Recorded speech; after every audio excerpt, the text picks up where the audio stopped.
C'est avec joie et reconnaissance que je me joins à Bruno, à Valentin et à John pour le thème qu'ils ont abordé récemment sur la prière. Nous avons entendu que la prière comporte différentes facettes pour une vie de prière équilibrée. Cette prière équilibrée comprend l'adoration, la louange, les actions de grâce, la confession pour le pardon de nos péchés. Elle est aussi la prière d'intercession, de supplication et de requête.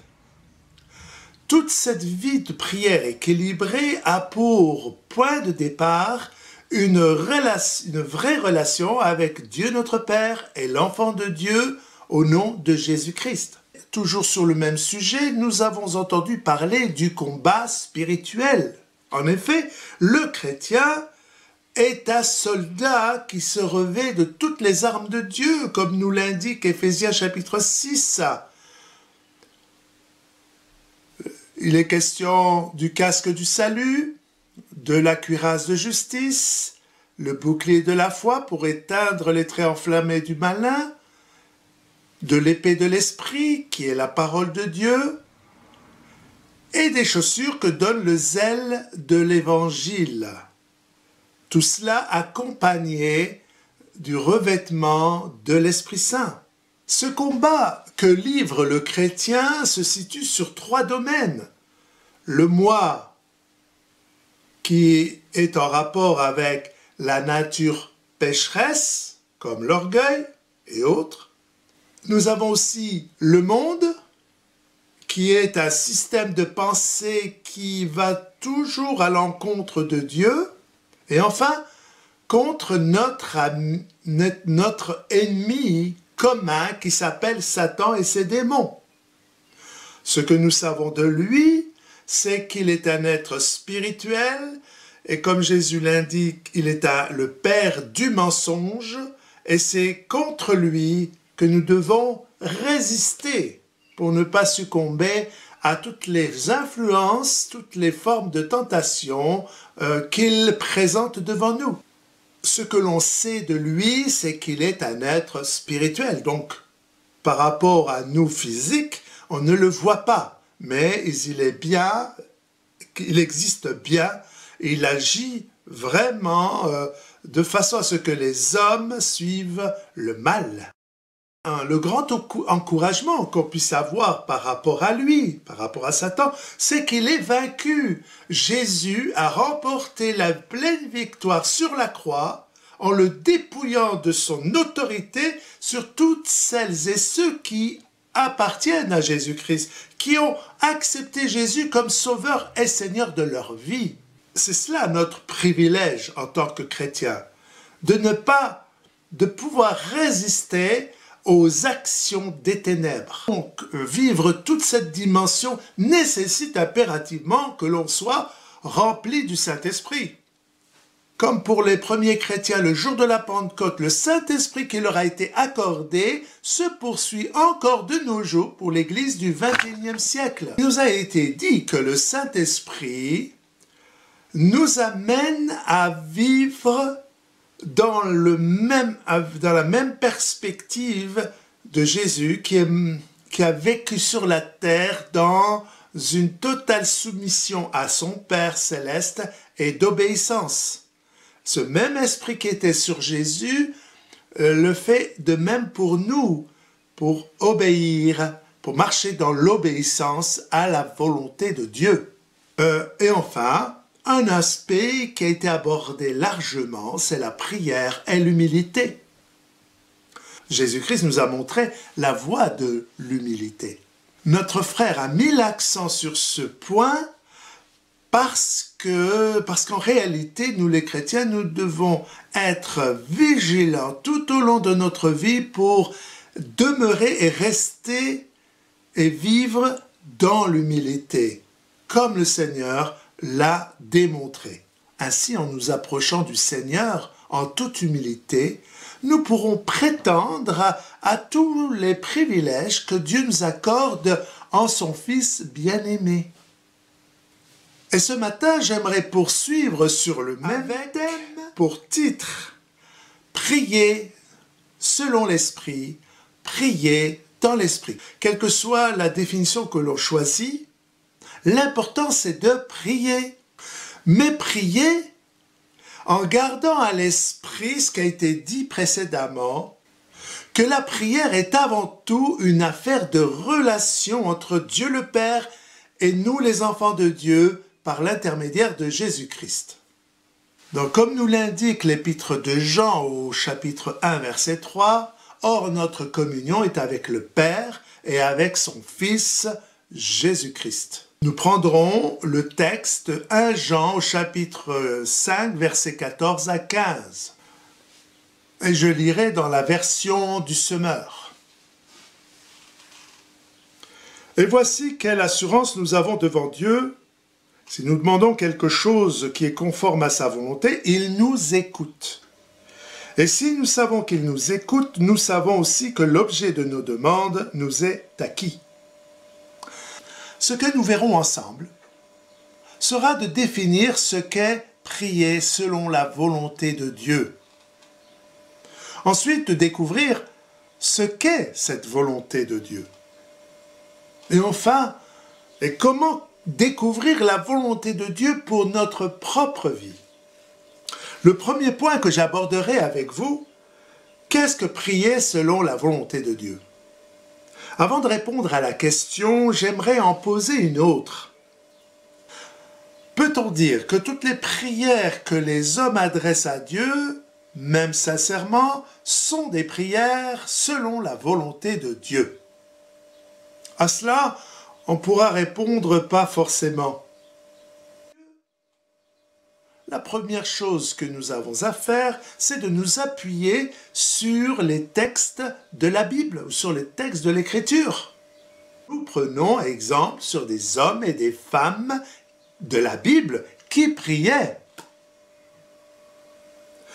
Nous avons un exemple qui sort du lot et que nous voulons prendre pour exemple, c'est bien Jésus-Christ, notre Seigneur. Ce que l'on peut dire de lui, c'est qu'il avait une communion profonde avec son Père Céleste.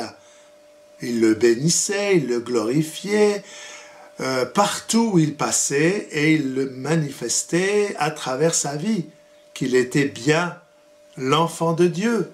Et il ne péchait pas, il était saint, il était considéré comme saint, pur. On comprend qu'à la lecture de la parole, eh bien, nous avons un Seigneur qui bénissait. Et c'est la première des choses que nous avons à faire lorsque nous prions, c'est de bénir. On bénit notre Seigneur pour ce qu'il est et pour ce qu'il fait dans nos vies, dans ce qu'il nous accorde, jour après jour. On bénit nos conjoints, on bénit les membres de notre famille, les petits-enfants, les petits-enfants, et on bénit nos amis, on bénit le pays, on bénit la ville, on bénit les autorités, on bénit nos frères et sœurs qui souffrent pour la cause de l'Évangile, on bénit, on pourrait rajouter autant de sujets pour bénir. Mais il n'y a pas que nos amis. Jésus nous a invités à prier même pour nos ennemis. Et je citerai ce texte en question dans Matthieu, chapitre 5, verset 44. « Mais moi je vous dis, aimez vos ennemis, bénissez ceux qui vous maudissent, faites du bien à ceux qui vous haïssent, et priez pour ceux qui vous maltraitent et qui vous persécutent. » Bénir nos ennemis comme nous le demande notre Seigneur Jésus exige une dose d'amour supplémentaire, n'est-ce pas? Cela ne peut être possible que grâce à la puissance de Dieu, c'est-à-dire le Saint-Esprit en nous qui remplit notre cœur de son amour. Bénir, voilà déjà la première des choses à faire lorsque nous prions le Seigneur, si nous voulons être en cohérence avec sa volonté. Considérons que lorsque nous prions, nous sommes en même temps dans une autre dimension.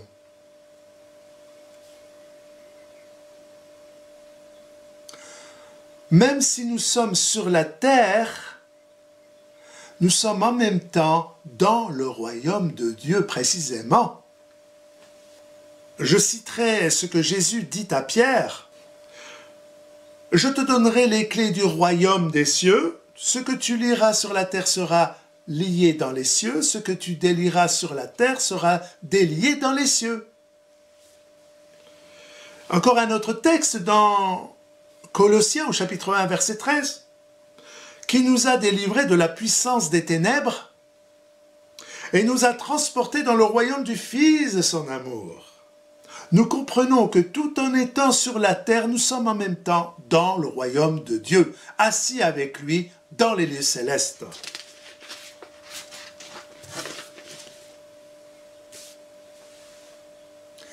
Quand on parcourt le Nouveau Testament, nous lisons comment Jésus et les apôtres priaient. Leur prière avait tout un but. Celui de voir le royaume de Dieu s'étendre.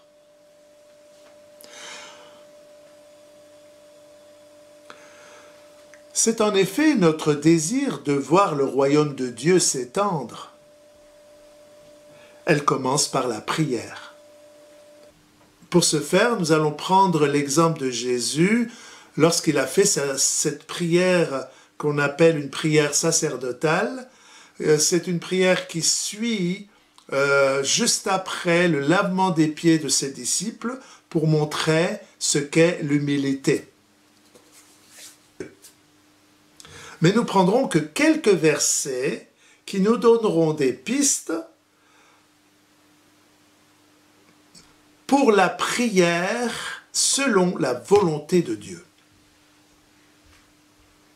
Au verset 3 et verset 9, nous lisons « Or la vie éternelle, c'est qu'ils te connaissent, toi le seul vrai Dieu,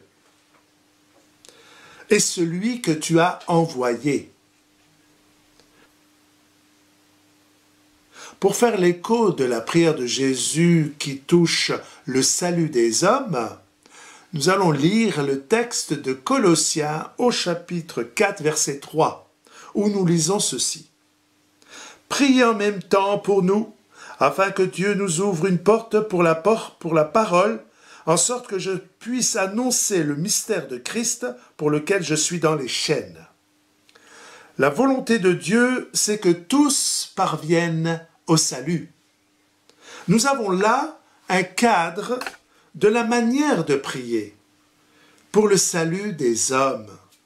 Ce n'est pas sans raison que Jésus dira à ses disciples « Priez le maître de la moisson pour envoyer des ouvriers dans sa moisson. » Une deuxième piste pour nous aider à prier selon la volonté de Dieu. C'est au verset 11 et 15. « Père Saint, garde en ton nom ceux que tu m'as donnés, afin qu'ils soient comme nous. » Et le verset 15, « Je ne te prie pas pour de les ôter du monde, mais de les préserver du mal. » Ici, il est question de ceux qui croient. Tous les chrétiens nés de nouveau, qui appartiennent à Jésus-Christ, qui composent l'Église, son Église, ont pour vocation de prier les uns pour les autres. Jésus nous montre comment prier les uns pour les autres. D'ailleurs, un texte nous dit que Jésus a dû prier pour Pierre et Jésus lui-même a prié pour Pierre. Et je vais lire pour vous ce texte. « Mais j'ai prié pour toi afin que ta foi ne défaille point, et toi, quand tu seras converti, affermis tes frères. » Prier pour être soutenu dans nos difficultés, dans nos combats, etc., c'est aussi fait partie de nos prières, les uns pour les autres. La troisième piste, il a prié pour l'unité entre son Père et lui. Et son Père et lui, et nous, l'Église de Jésus-Christ. Afin que tous soient un, comme toi, Père, tu es en moi, et comme je suis en toi, afin qu'eux aussi soient un en nous, pour que le monde croie que tu m'as envoyé. Cette unité telle que nous pouvons la comprendre à travers les Écritures est au niveau des commandements de Dieu, ceux qui sont inscrits dans notre cœur. Et nous avons aussi l'amour qui est répandu dans notre cœur par le Saint-Esprit. Et ainsi, nous pouvons aimer Dieu notre Père, Dieu le Fils, Jésus-Christ, et nous aimer dans le corps de Christ, les uns les autres. Et aimer selon toujours sa volonté.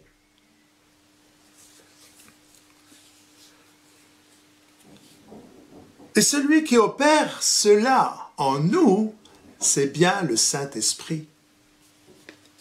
C'est le Saint-Esprit qui fait le lien entre nous. Ainsi, la prière de Jésus nous inspire grandement. Donc, si nous récapitulons, nous dirons que nos prières selon la volonté de Dieu comprend des prières de bénédiction, des prières pour le salut des hommes, des prières pour se soutenir mutuellement, et enfin, des prières d'unité spirituelle authentique. Sachons que l'Esprit Saint sera le répondant à ces prières qui sont conformes à la volonté de Dieu. Il est aussi celui qui œuvre pour l'unité de l'esprit avec notre esprit, avec l'esprit de tous les chrétiens nés de nouveau. Sachant que l'esprit sera le répondant à nos prières qui sont conformes à la volonté de Dieu. Il est aussi celui qui œuvre pour l'unité de l'esprit avec notre esprit de tous celles et ceux qui sont nés de nouveau. Il va sans dire que cette unité sera toujours en relation avec la vérité de la parole de Dieu. Et si l'on retient ce que nous avons lu dans l'évangile de Jean au chapitre 17, verset 17, nous lisons ceci. « Sanctifie-les par ta vérité, ta parole est la vérité. » Non pas la vérité des hommes. Abordons une question au sujet des prières qui n'ont pas été exaucées. Il arrive que nos prières ne soient pas exaucées, non parce que Dieu ne les a pas entendues, mais parce qu'il existe des prières qui dépendent de la seule volonté de Dieu même, et non de la nôtre. Nous avons tous compris, au fil des années, qu'au fil des années, il arrive que Dieu n'exauce pas une ou plusieurs de nos prières.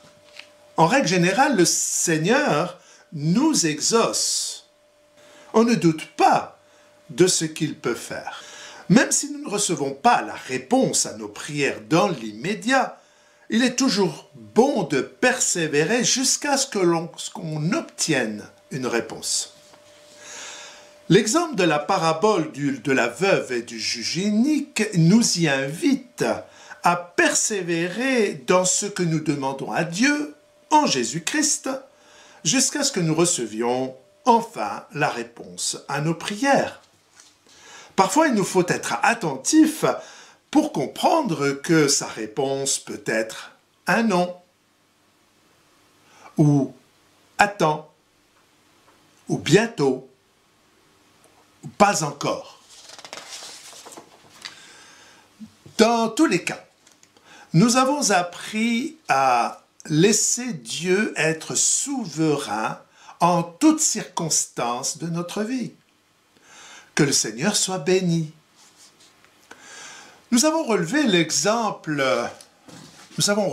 l'exemple de Jésus par excellence, qui nous montre comment prier en bénissant, en priant pour le salut des hommes, encore pour se soutenir entre les membres du corps, c'est-à-dire l'Église de Jésus-Christ, et pour l'unité entre Dieu et nous, entre Dieu et Jésus-Christ, entre Dieu et l'Église de Jésus-Christ. Nous avons relevé l'exemple de Jésus par excellence dans sa manière de prier,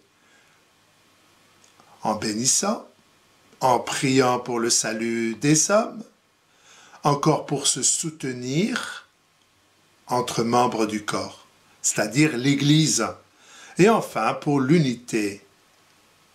Pour résumer ce que nous venons de dire, c'est que la prière selon l'Esprit ou dans l'Esprit se traduit par une prière qui est en conformité avec l'enseignement que nous recevons de la parole de Dieu, qui, elle, nous inspire et nous aide à prier correctement pour dire que nous prions selon l'Esprit. J'aimerais partager une anecdote qui parle d'exaucement de deux demandes particulières formulées par mon épouse et par mes enfants. Avant de déménager du nord pour venir nous installer dans l'est de la France, nous avons prié pour la future maison. Mon épouse a demandé que dans le jardin, il y ait un mirabellier et mes enfants pour une salle de jeu.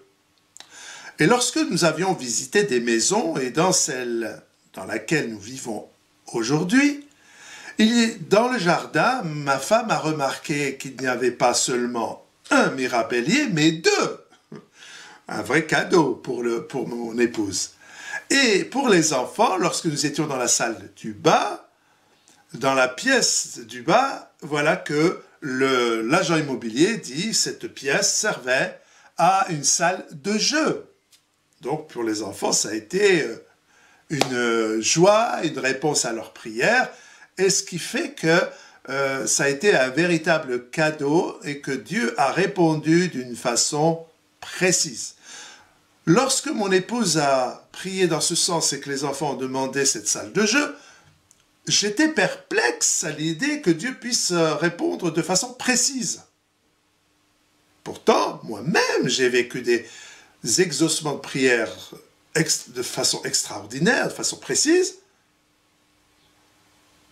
Et voilà, que le Seigneur a bien répondu. C'est magnifique. Voilà, donc encore la preuve que Dieu peut répondre à nos prières de façon précise. Sur le plan personnel, j'ai appris que Dieu est grand et que pour lui, rien n'est impossible, comme disait dans un texte pour Abraham, et que Dieu, et que pour Dieu, rien n'est impossible. Alors maintenant, j'aimerais parler de 3 règles qui nous aident à découvrir la volonté de Dieu. D'abord, c'est la première règle. J'y ai répondu, on y a répondu, nous y avons déjà répondu. Et il s'agit de la parole de Dieu que nous appelons la Bible. C'est elle qui révèle la volonté de Dieu. Comment pouvons-nous la connaître sans elle? Une des paroles que Jésus a employées est « Le ciel et la terre passeront, mais mes paroles ne passeront pas ». Ce même texte est repris dans Matthieu et dans Matthieu, Marc et Luc. Nous sommes heureux d'avoir en notre possession la Bible qui nous rapporte toutes les paroles de Dieu et celles de Jésus-Christ. Jésus a dit « Quiconque fait la volonté de mon Père qui est dans les cieux, celui-là est mon frère, et ma sœur, et ma mère. » Connaître la volonté de Dieu, comme nous l'indique cette parole, est de faire d'abord partie de la famille de Jésus-Christ. On va faire l'écho d'un texte dans l'évangile de Jean, chapitre 1, verset 12.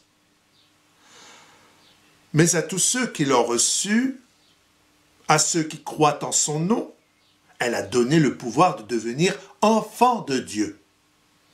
Nous savons par ce que nous venons de lire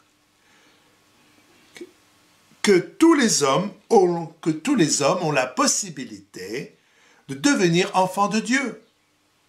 La seule condition est d'accepter Jésus comme son Sauveur et Seigneur. Et nous ne cessons de le rappeler régulièrement lors de nos prédications. Maintenant, pour nous qui sommes déjà enfants de Dieu, nous pouvons dire que nous apprenons chaque jour, à travers les Écritures, ce qu'est la volonté de Dieu. En réalité, connaître la volonté de Dieu se fait progressivement. C'est au fil des années de vie dans l'obéissance et soumission aux enseignements que Jésus nous a donnés, ou nous a laissés, que nous grandissons dans la connaissance de la volonté de Dieu. C'est avec le temps que nous découvrons et comprenons la pensée de notre Seigneur. Il en est ainsi de tout enfant de Dieu qui se laisse transformer, modeler à l'image de Jésus-Christ dans une soumission volontaire à tout ce que Dieu nous commande. Ce n'est seulement qu'avec cette attitude que Dieu révèle sa volonté en nous et pour nous. Maintenant, la deuxième règle est de savoir entendre Dieu nous parler à travers les circonstances. Jésus a dit que le Saint-Esprit nous conduirait dans toute la vérité. Et par rapport aux prières que nous avons formulées devant le Seigneur, Dieu, par son Esprit, peut faire concourir les circonstances pour répondre à ces prières. Par exemple, on peut se trouver dans une situation que nous ne voulions pas, que nous ne désirions pas, pour comprendre après coup que c'était en réponse à nos prières, ou plutôt à nos requêtes. Et enfin, la troisième règle, il s'agit de la voix du Saint-Esprit qui nous guide. Le Saint-Esprit a pour fonction d'être le transmetteur de la voix de Dieu qui nous parle. Et comment reconnaître cette voix de Dieu qui nous parle? Elle se reconnaît par un mot, par une phrase, par une image qui s'imprime à notre esprit d'une façon insistante et paisible. Elle sera soit tirée des Écritures, ou donnera une pensée qui confirmera la parole de Dieu. De ce que l'on reçoit comme inspiration, une conviction intérieure qui s'impose comme vraiment une parole venant de Dieu par l'intermédiaire du Saint-Esprit. Donc j'aimerais vous raconter une anecdote très courtement. Il m'est arrivé d'être un peu comme Philippe, non pas que j'ai été déplacé, que mon corps, je me suis déplacé physiquement à un endroit, c'est plutôt une indication précise pour aller à tel endroit, pour rencontrer un groupe de jeunes, pour leur annoncer l'évangile. Donc je me suis exécuté, je me suis rhabillé parce que je m'apprêtais à aller me coucher, et donc je suis parti, et j'ai trouvé les choses telles qu'il m'a été indiqué. Ce n'est que plus tard, bien longtemps plus tard, que j'ai rencontré une personne qui m'a dit « Te souviens-tu un soir où tu es venu nous parler de Jésus ?» Eh bien, depuis, ça a fait son cheminement et depuis, je suis chrétien. Et bien sûr, je me suis réjoui et j'ai dit « Merci Seigneur pour ce qu'il fait, pour l'amour d'une personne, pour un... » Et c'est ainsi que Dieu intervient. Il n'intervient pas gratuitement pour faire du spectacle, il intervient pour un but précis, en vue d'étendre le royaume de Dieu, comme cela a été dit précédemment, mais c'est aussi que Jésus soit annoncé. Voilà dans quel but Dieu nous rend sensibles autant pour nous parler à nous personnellement en vue de nous transformer, mais aussi pour que le royaume de Dieu s'étende par l'annonce de l'Évangile. Être à l'écoute de la voix de Dieu s'apprend au fil des années à bien comprendre ce que Dieu nous dit dans notre cœur et dans notre esprit.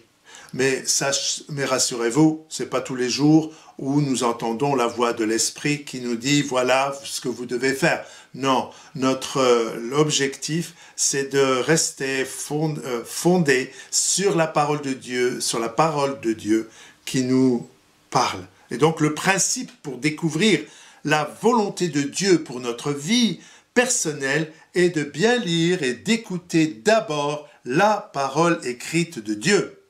Ensuite, d'être attentif aux circonstances par lesquelles Dieu nous parle. Et enfin, de bien entendre la voix intérieure du Saint-Esprit qui nous dirige. Citons la parole de Job au chapitre 33, verset 14. Dieu parle cependant tantôt d'une manière, tantôt d'une autre, et l'on n'y prend pas point garde. Donc j'aimerais rajouter un des moyens que Dieu utilise aussi à ce qui vient d'être dit, c'est qu'il existe des frères et des sœurs qui peuvent être des porte-parole de Dieu pour nous encourager. Jamais la personne du Saint-Esprit dira des choses contraires aux paroles écrites de l'Écriture. Abordons la question suivante. Peut-on être empêché de découvrir la volonté de Dieu? Oui, je répondrai d'emblée par oui. Nous dirons une fois encore que ce sera toujours notre vieille nature qui fera écran à la volonté de Dieu. On entend vieille nature par notre propre volonté, qui n'est pas soumise à celle de Dieu. En effet, nous aurons toujours le choix d'obéir ou de ne pas obéir à la parole de Dieu. Quand on parle de la chair, cela inclut aussi nos propres sentiments. Pourquoi nos sentiments?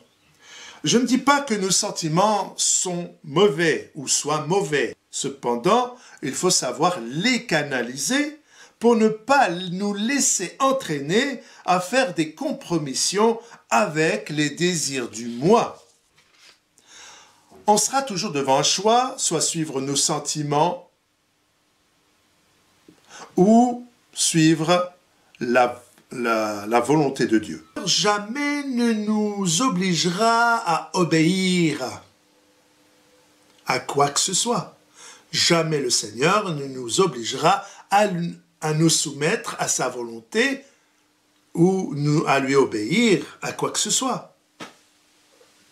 Il nous laisse libres de choisir, soit l'orgueil ou soit l'humilité, soit le pardon ou de garder la rancœur.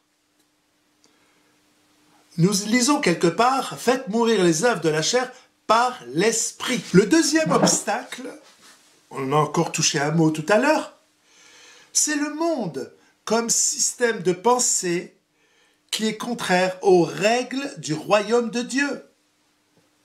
Dit autrement, l'esprit du monde qui s'oppose aux enseignements de Christ. Et enfin, le dernier point qu'on va soulever ensemble, c'est comment découvrir la volonté de Dieu dans notre propre vie. Jésus nous dit une parole importante que nous trouvons dans Matthieu chapitre 6, verset 33. « Cherchez premièrement le royaume de Dieu et sa justice, et toutes choses vous seront données par-dessus. » Alors, comment chercher? Cherchez en priant, cherchez en écoutant et en lisant la parole de Dieu, cherchez auprès de vrais disciples de Jésus-Christ, de chercher à agir selon la parole de Dieu. Et enfin, surtout, de garder notre communion avec notre Père Céleste et Jésus-Christ notre Seigneur. Envers et contre tout. Ainsi, nous aiguiserons notre oreille spirituelle pour vraiment bien connaître et comprendre la volonté de Dieu pour nous, pour notre propre vie. Relisons pour conclure le texte sur lequel nous avons pris comme base de réflexion, c'est-à-dire 1 Jean, chapitre 5, versets 14 à 15. Je lirai dans la version seconde. Voici l'assurance que nous avons auprès de lui. Si nous demandons quelque chose selon sa volonté, il nous écoute. Et si nous savons qu'il nous écoute, quoi que ce soit que nous demandions, nous savons que nous possédons ce que nous lui avons demandé. Je vais prier pour terminer. Père Céleste, nous voulons te remercier pour toutes les prières exaucées. Et si même tu ne nous exauces pas comme on le souhaiterait, nous savons que tu nous répondras d'une manière ou d'une autre. Donne-nous de te laisser toujours être souverain de l'exaucement de nos prières. Ta parole affirme que si nous demandons quelque chose qui est selon ta volonté, tu nous promets l'exaucement. Que notre bouche serve à bénir en tout temps, puisses-tu nous accorder de bien entendre ta voix en toutes circonstances. Donne-nous un cœur qui t'aime et qui accepte ta souveraineté. Nous te demandons tout cela au nom de Jésus-Christ, ton Fils bien-aimé. Amen. Bien chers frères et sœurs et amis, il ne me reste plus qu'à vous dire au revoir et à bientôt de nous retrouver.